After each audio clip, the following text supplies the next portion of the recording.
নমস্কার, নতুন আরেকটি ব্লগে আপনাদের অনেক অনেক স্বাগত। তো এখন বেলা 3টে বাজে আর আমি চলে এসেছি আজকের ব্লগটা নিয়ে। আজকের ব্লগটা এখন থেকেই শুরু করছি। তো আজকে অনেক কাচাকুচো ছিল, যেগুলো কাচাকুচো করে এই যে বেডশিট চেঞ্জ করছি। আর এই যে এখন যেটা পাচ্ছি এটা হচ্ছে বেড প্রোটেক্টর।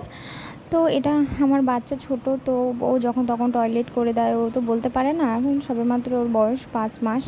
তো এই বেড প্রোটেক্টরটা খুব কাজে লেগেছে। তো এটা ফেসবুক থেকেই অর্ডার করেছিলাম। আর এই প্রচণ্ড গরমের জন্য আমি সবসময় ওকে প্যাম্পাসটা পরাই না। তো বৃষ্টি হলে একটু ঠান্ডা পড়লে তখনই পরাই, তাও রাতের দিকেই পরাই যখন ঘুমিয়ে থাকে, আর ওই সময়টাই পরাই। আর আমার মনে হয় যে গরমে বাচ্চাদের প্যাম্পাসটা পরানো উচিত নয়, কারণ অনেক সময় অনেক বাচ্চার অনেক রকম প্রবলেম হতে পারে। তো এটা আমি আমার কথা বললাম, তো আমার এটা মনে হয় যে প্যাম্পাসটা পরানো উচিত নয় গরমে। তো আপনাদের কি মনে হয় সেটা অবশ্যই কমেন্ট করে জানাতে পারেন। যে পুচকুসোনা ওর ঠাম্মির কাছে ছিল, এখন এই যে খেলা করছে, একটু খিদেও পেয়েছে মনে হয়, তো ওকে খাওয়াবো এখন। আর এই যে এত জামা কাপড় সব কাচাকুচো ছিল বাবার বাড়ি থেকে এসে, এই যে এত মানে ধোয়া কাচা থাকে, আর কি বলবো। তো এই জন্যই কোথাও ঘুরতে যেতে ইচ্ছা করে না। তো বাড়িতে এসে এত কাজ থাকে, এবার কাজ করতে করতে 2-3 দিন লেগে যায় সেগুলো গোছাতে। তো এই যে আমার পুচকুসোনাটাও দেখি ঘুমিয়ে গেছে, ঘুম পাড়িয়ে রেখেছে। এই যে এবার আমি ধীরে সুস্থে এই কাজগুলো করব। তো তারপর আর একটা জায়গায় যাওয়ারও আছে। যে 3-4 জনের জামা কাপড় মানে গোছাতে গোছাতে আমার পুরো দিন মানে শেষ হয়ে যায়। এদিকে রান্না বান্না করো, এদিকে কাজ বাজ, মানে সব কিছু করতে করতে আমার দিনটা কোথা দিয়ে চলে যায় আমি বুঝতেই পারি না। আর আমার হাজব্যান্ড আর বড় ছেলে এমনই, মানে জামা কাপড় পরবে যেখান থেকে নিয়ে, তো আর উল্টো পাল্টা করে রেখে দেবে, এখানে একটা ওখানে একটা। আর সারাক্ষণই মোটামুটি আমার গোছাতেই থাকতে হয়। তো আর কি করা যাবে, এটাই আমার কাজ, তো এগুলোই করি। আর সারাদিন যতই কাজ করি যাই করি, কষ্ট হোক না কেন, যখনই আমার ছেলেদের মুখের দিকে তাকাই, ওদের হাসিটা দেখলে আমার কষ্ট যে কোথায় দূর হয়ে যায় আমি নিজেই বুঝতে পারি না। তো ওদের হাসিটা দেখলে আমার আর কষ্ট মানে কষ্টটাই থাকে না। আর আমার মা সবসময় একটা কথা বলে যে কাজ করো, কখনো শরীর ক্ষয় হবে না। তো সত্যি এটা। আর আমরা হাউসওয়াইফ যারা আছে, তো তারা তো সবসময় নিয়মিতভাবে এক্সারসাইজ করতে পারি না, বা বাইরে জিমে গিয়েও সেরকম এক্সারসাইজ করা হয় না। তো আমাদের মনে হয় সংসারের যে টুকিটাকি কাজগুলো আছে সেগুলো করলে হয়তো শরীরটা অনেকটাই ভালো থাকবে। মানে একেবারে রোগমুক্ত বলবো না, তো শরীরটা অনেকটাই ভালো থাকবে, এটা আমার মনে হয়। তো এই কথাটা বললাম বলে হয়তো অনেকেই অনেক রকম কমেন্ট করতে পারে। তো আপনাদের যা যা মনে হয় সেটা অবশ্যই কমেন্ট করে বলবেন, কারণ আমি তো আর সব কিছুই জানি না, বা অনেক কিছু জানার নেই আমার। তো আপনাদের থেকেও অনেক কিছু শেখার আছে। তো আপনাদের যা যেটা মনে হয় সেটা অবশ্যই কমেন্ট করে জানাতে পারেন। আর আমি জয়েন্ট ফ্যামিলিতে থাকি, তো আমার শাশুড়ি মা আমার অনেক হেল্প করেন। তো আমার সকালে রান্নাবান্নাটা উনিই করেন, আর দুপুরে রান্নাবান্না আমি করি।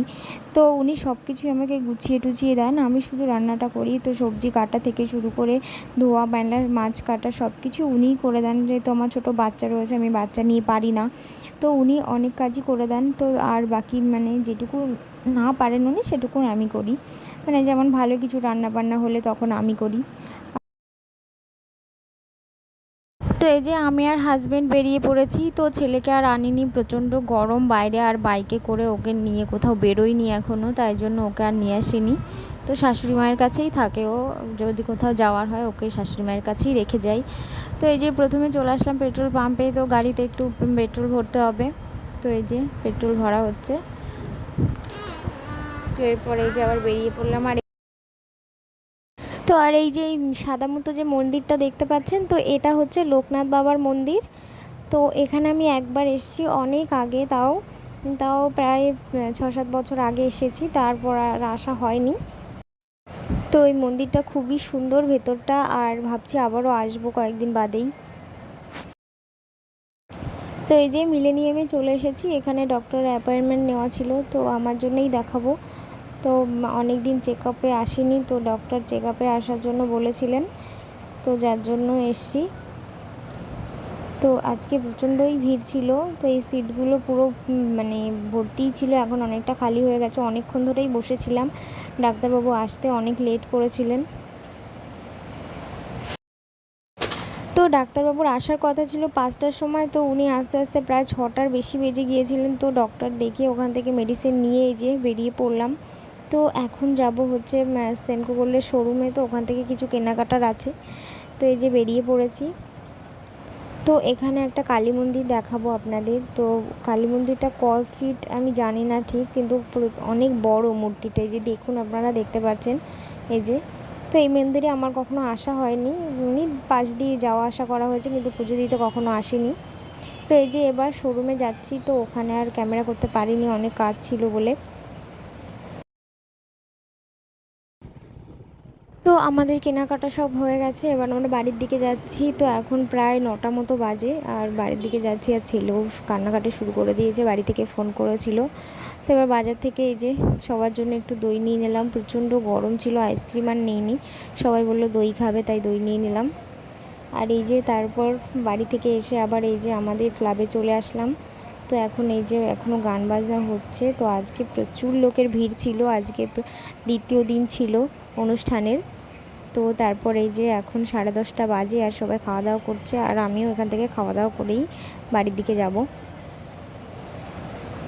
তো আজকের ভিডিওটা এখানেই শেষ করছি, দেখা হচ্ছে আবার পরের ভিডিওতে। ততক্ষণ ভালো থাকুন, সুস্থ থাকুন।